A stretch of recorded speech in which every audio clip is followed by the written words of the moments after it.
Assalamualaikum warahmatullahi wabarakatuh.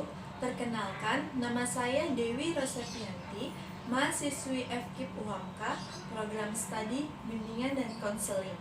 Video ini berisi laporan pengenalan lingkungan persekolahan atau bisa disebut PLP.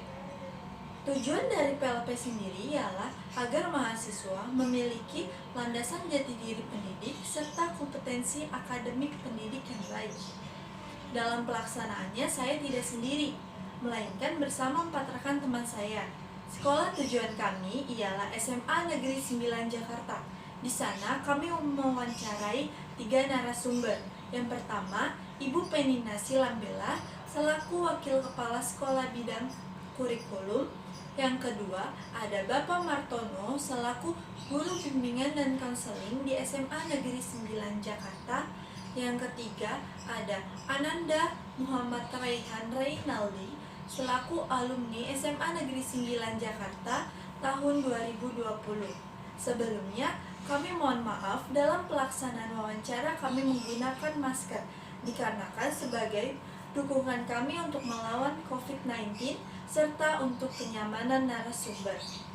Berikut video isi wawancara kami dengan para narasumber. Perihal kultur di sekolah, Bu. Bagaimana kultur sosial di sekolah ini, seperti kayak hubungan sosial antara guru dengan murid gitu. Seperti apa, Bu? Iya. Kalau di SMA 9 kulturnya termasuk antara guru dengan siswa, siswa dengan siswa juga termasuk yang bagus ya. Jadi kalau budaya di sini itu pagi, kalau itu tatap muka, kalau sekarang kan online ya. Pagi itu di depan begitu anak-anak masuk itu sudah disambut salaman oleh guru. Ini gurunya dijadwal hari Senin siapa, Selasa. Jadi setiap hari itu mulai dari jam 6 kurang guru sudah menyambut di depan gerbang untuk memberi salam kepada anak-anak yang datang. Nah, setelah itu setiap hari di sini ada tadarusan kurang lebih 15 menit yang muslim ya. Baru yang non muslim kan ada Katolik, ada Protestan, itu mereka langsung menuju tempat masing-masing, ada yang di aula, ada yang di ruang khusus untuk melakukan kebaktian. Ya, itu setiap pagi. Nah, di jam 12 istirahat kedua itu salat berjemaah ya, salat isya ya. Kalau salat zuhur maaf ya. Salat zuhur itu begitu bel, anak-anak yang muslim udah tidak kita harus teriak-teriak dengan sendirinya karena udah terbiasa. Di sini mereka udah langsung menuju ke musola, ke masjid SMA 9. Jadi sana salat berjemaah, ada kultumnya ya, setiap hari seperti itu. Dan yang non muslim juga menuju ke aula, mereka kebaktian tuh setiap hari seperti itu. Nah, begitu Jumatan juga sama, sholat Jumat berjemaah ya, kan itu ada 2 lantai masjidnya, yang puteranya di bawah, yang putrinya di atas gitu, yang non muslim juga. Nah, seperti itu kalau di sini. Kalau di SMA 9 itu tidak ada senioritas ya. Ya normal-normal aja, artinya tidak ada kekerasan, tidak ada senioritas yang berlebih gitu. Jadi saling toleransi ya, Bu. Iya, tidak ada senioritas tapi tetap menghargai yang lebih menghargai tua, ya, saling bukan menghormati. berarti jadi kelas 10, kelas 11 ke kakaknya sesuka-sukanya, tetap ada aturan. Iya. Selanjutnya pasti kan dalam hubungan sosial tuh kan, apalagi keanekaragaman karakter, budaya, pasti ada aja masalah yang muncul ya, Bu ya. Nah, tanggapan Ibu perihal jika ada masalah yang muncul tuh seperti apa, dan gimana sih jika ada masalah itu muncul, tindakan yang Ibu lakukan gitu? Nah, kita kan masyarakat di sini artinya harus saling, sebisanya sih kalau saya bilang harus saling menolong, harus saling membantu. Kalau misalnya temannya ada yang kurang berkebutuhan khusus, jangan sampai anak ini oh saya tidak mau satu kelompok dengan dia, saya tidak mau. Nggak bisa seperti itu. Justru anak-anak yang seperti itu yang harus dirangkul, kan dia juga sama ciptaan Tuhan kan ya. Dia juga berhak untuk mendapatkan pendidikan, dia juga berhak untuk mendapat teman gitu ya. Jadi kalau kita ke anak-anak, kita sarankan saling menghargai ya. Jangan ego masing-masing. Jadi senantiasa memberikan edukasi-edukasi positif Iya, kepada harus anak-anak kita ya. edukasi. Jadi jangan main hakim sendiri, itu yang sering banyak kan ya. Bullying gitu ya. Iya. Baik Ibu, saya izin bertanya, Iya. bagaimana proses penstrukturan organisasi di sekolah ini? Kalau di manajemennya kan masing-masing sudah punya kan. Kalau di sini kan ada kepala sekolah, lalu di bawahnya kan ada wakilnya 3, ada kurikulum, humas, dan kesiswaan. Wakil ini masih mempunyai staf ya, masing-masing ada stafnya 2 orang. Nah itu langsung berkaitan kalau timnya, karena antara kepala tata usaha dengan kepala sekolah itu bukan atasan dan bawahan, karena mereka berbeda kan. Mereka itu adalah rekan kerja ya kan. Jadi artinya kepala sekolah bukan atasan KTU, atau KTU bukan atasan dari kepala sekolah gitu kan ya. Karena kan kalau kepala sekolah kan membawahi gurunya, sedangkan kalau tata usaha, kepala tata usaha membawahi bidang administrasi gitu kan ya. Jadi mereka adalah tim kerja, rekan kerja, mitra gitu kan ya. Jadi ya strukturnya dari guru ke wakil, dari wakil masuk ke kepala sekolah, seperti itu. Nah bagian surat menyurat itu ada di tata usaha. Selanjutnya pembiasaan positif apa yang sudah menjadi habit atau kebiasaan kamu? Kita di SMA 9 itu setiap pagi itu guru-guru sudah ada di depan pagar untuk memberikan salam, sapa, dan senyum.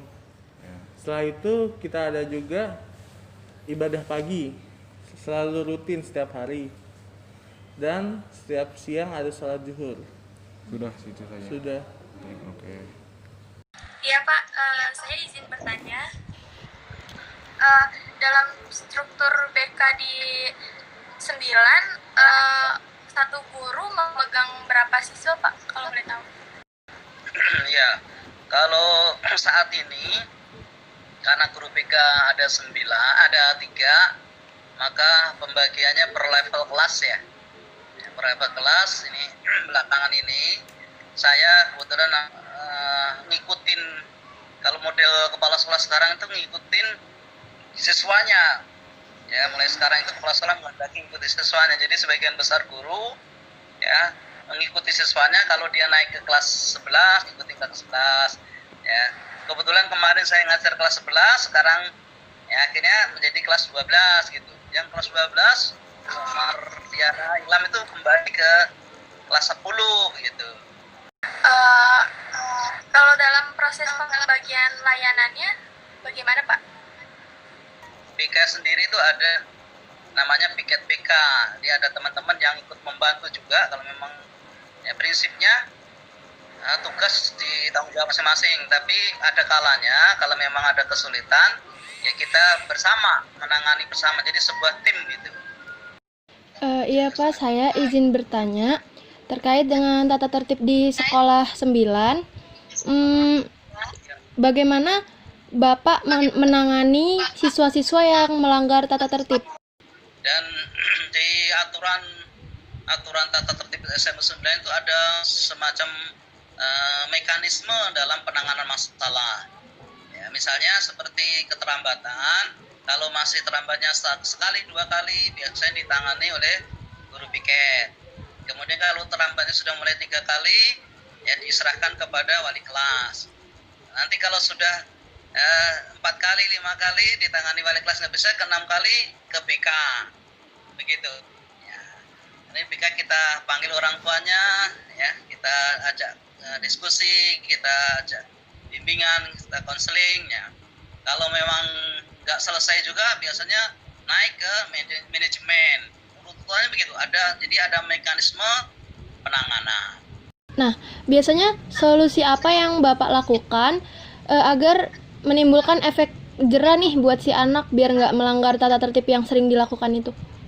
Ya, biasanya kan ya kalau ada yang konseling sifatnya bimbingan individu ya, individual. Ya, ada juga pernah kita buat semacam bimbingan kelompok. Jadi kita kasus yang sama kita kumpulkan ya, mereka sharing di antara mereka ya, menyampaikan permasalahannya. Biasanya yang serupa ya, misalnya anak-anak yang terlambat itu kita kumpulkan. Anak yang terlambat misalnya lebih dari 5-6 kali kita kumpulkan dari berbagai kelas, bisa 6-7 siswa berkumpul ya, kita buatkan namanya bimbingan kelompok di situ gitu. Nanti kenapa terlambat, masing-masing menyampaikan persoalannya ya. Setelah itu kemudian juga mereka kita minta untuk membantu ya, saling membantu. Setelah itu mereka membuat komitmen ya bahwa akan merubah. Itu biasanya yang bimbingan kelompoknya semacam itu kita lakukan. Kita catat pernyataan mereka yang ingin dijalankan ke depan seperti apa ya, komitmen dia itu nanti seperti apa begitu. Itu yang sifatnya tadi yang umum ya, persoalan umum seperti keterlambatan, seperti absen misalnya seperti itu. Ada yang sifatnya individual ya, kita konseling individual, kita gali persoalannya apa, mungkin ada masalah di keluarganya, mungkin karena pergaulannya, mungkin manajemen waktunya nggak bisa, seperti itu ya. Kita ajak berpikir ke depan ya, kita diskusi, kita kasih arahan ya. Nanti dia apa yang dilakukan, dia memilih sendiri alternatif yang akan diambil seperti apa.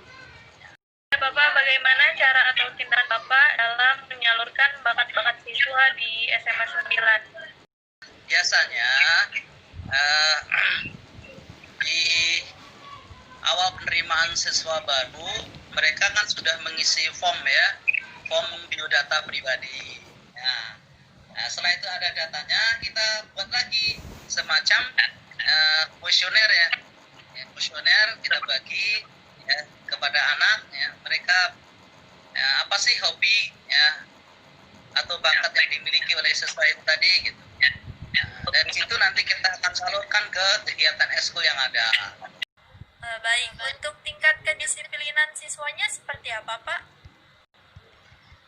Menurut saya anak-anak SMA 9 tuh dari hari ke hari cukup bagus ya, disiplinnya cukup bagus, cukup tertib. Jadi anak-anak masih hormat kepada bapak ibu cukup bagus.